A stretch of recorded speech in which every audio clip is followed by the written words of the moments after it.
Hi, I'm Marina Ebarb, and I will be reading my paper titled Hurt People, Social Failings and Systematic Survival. Imagine two societies faced with the same terrible crime. One responds with execution, and the other with rehabilitation. Which society is more just? In Capital Punishment, John Stuart Mill argues that the death penalty serves as both an effective deterrent and a less cruel punishment than lifelong imprisonment. His reasoning assumes that crime originates from individual evil rather than social failing, or the idea that hurt people hurt people. This paper challenges that assumption. When crime is viewed as a product of social failures, Mill's defense of the death penalty weakens because responsibility for crime becomes shared across society, and execution as the fitting punishment no longer appears logical. Throughout, I argue that our institutions reflect systematic survival, or a pattern of self-preservation that once ensured survival in a competitive world, but now causes unintentional harm. Mill argues that the death penalty serves as a uniquely effective deterrent, while avoiding the cruelty of imprisonment or other punishments that could match the harm caused by an aggravated murderer. For him, death is swift, certain, and terrifying because it involves the unknown. In comparison, imprisonment spans over years of prolonged suffering, which he sees as both crueler and less effective as a deterrent. Mill also notes that execution is already limited to aggravated murder, and he argues that society should not restrict it any further. He concludes that any alternative capable of matching execution's deterrent effect would inevitably be more cruel, since the only available substitutions are lifelong imprisonment and hard labor.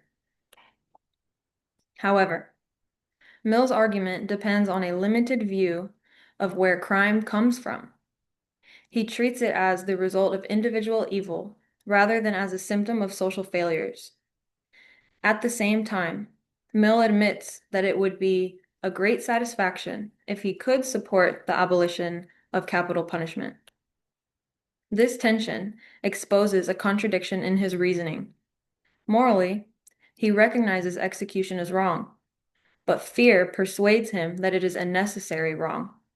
For instance, he calls abolition a vast gain, not only to humanity, but to the ends of penal justice. Yet he insists that society cannot afford such a change.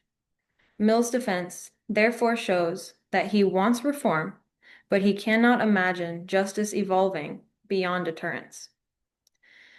Because he assumes that society has already reached its highest moral maturity, he never asks what produces crime in the first place. An objection to this argument could be that even if crime comes from social failings, society still has a responsibility to address active threats.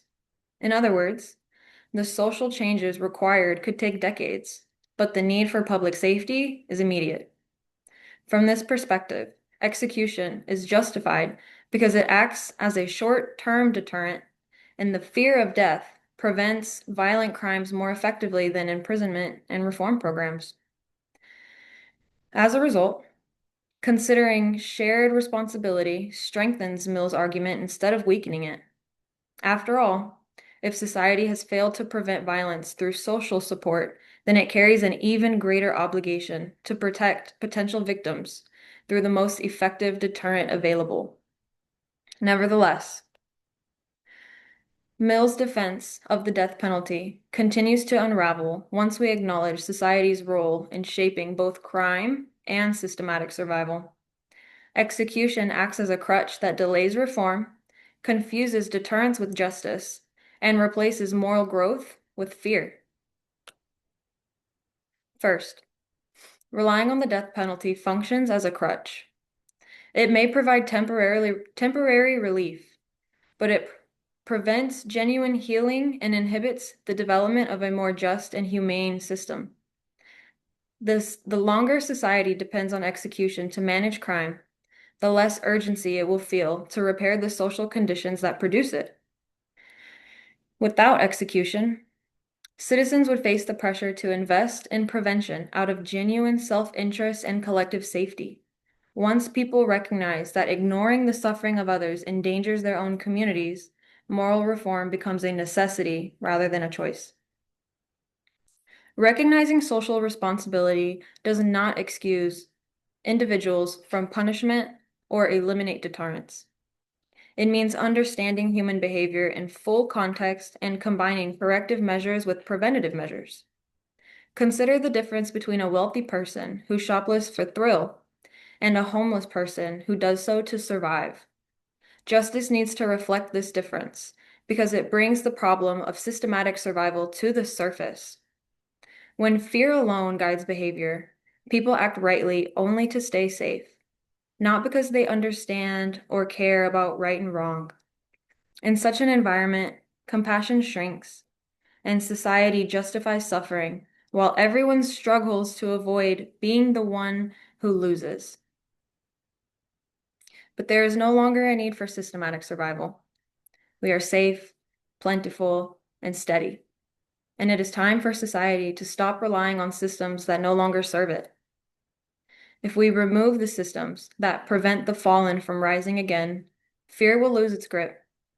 Only then can morality and possibly even law grow from understanding and belonging rather than fear and competition. Next, deterrence relies on fear to control behavior, but fear cannot allow connection or belonging. It only isolates. When society governs through punishment rather than understanding, it forgets that connection is the root of moral growth. A system built on fear teaches survival, not empathy, and in doing so, it furthers the very division it tries to prevent. If moral progress means learning to see one another fully, then our institutions must evolve from systems of separation into systems of connection. Lastly, our institutions reflect a systematic survival that creates structures to preserve itself in a world that once required competition. For example, the prison system was designed to deter criminals, not to create them. Yet, as our moral understandings evolve, these same systems become outdated mechanisms of harm. What was once seen as necessary to survive no longer serves us. In this way, hurt people expands into a broader truth. Hurt systems hurt people, even when they were initially built to protect them. After arguing that Mill's defense of capital punishment weakens once crime is understood as a social failure rather than an individual evil, I consider an objection, claiming that shared responsibility along the imminent threat of crime might actually strengthen his position. Yet by showing that execution functions as a crutch, delays moral progress, and confuses inherited traditions with justice, this objection ultimately reinforces my claim rather than overcoming it. Beyond revealing the limits of Mill's argument, systematic survival also exposes deeper problems within utilitarianism itself. Utilitarianism justifies moral decisions based on their outcomes. However, this logic seems to imply controlling systems of suffering rather than trying to address the roots of suffering. When justice becomes a calculation of distributing suffering instead of a unified system aimed at reducing or ending suffering, it risks protecting systems that cause harm simply because they appear to reduce it. By considering the consequences rather than the causes of justice, Mill overlooks that moral growth comes from understanding. Mill overlooks that moral growth comes from understanding why harm occurs. His commitment to deterrence reflects the debilitation of fear rather than an expression of empathy or growth. This tension seems to call for a reevaluation in utilitarianism. Is it limited to only managing and distributing suffering? Or should it also aim to address the conditions that create suffering? Mill's decision to defend capital punishment is only a drop in the bucket when viewed through the lens of systematic survival. His argument not only reveals more than a stance on justice, but it also expresses how deeply fear still governs our moral reasoning and thus our systems. When crime is understood as a product of social failings rather than individual evil, deterrence no longer seems like an expression of justice, but as an inherited reflex that acts as a survival mechanism. This paper's overall investigation aims to connect Mill's logic of deterrence to the broader idea of systematic survival, showing that our institutions often preserve the very harm they were intended to prevent. Other than encountering problems regarding the limitations of utilitarianism, other important questions remain standing.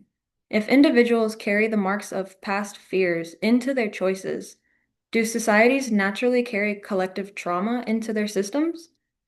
If so, how can a society measure when a system transitions from promoting society's collective moral growth to inhibiting it? Can safety exist without fear? Or does fear consistently serve as the common denominator that holds every structure together? And if our institutions were built for survival rather than understanding, what does it mean to let our institutions evolve?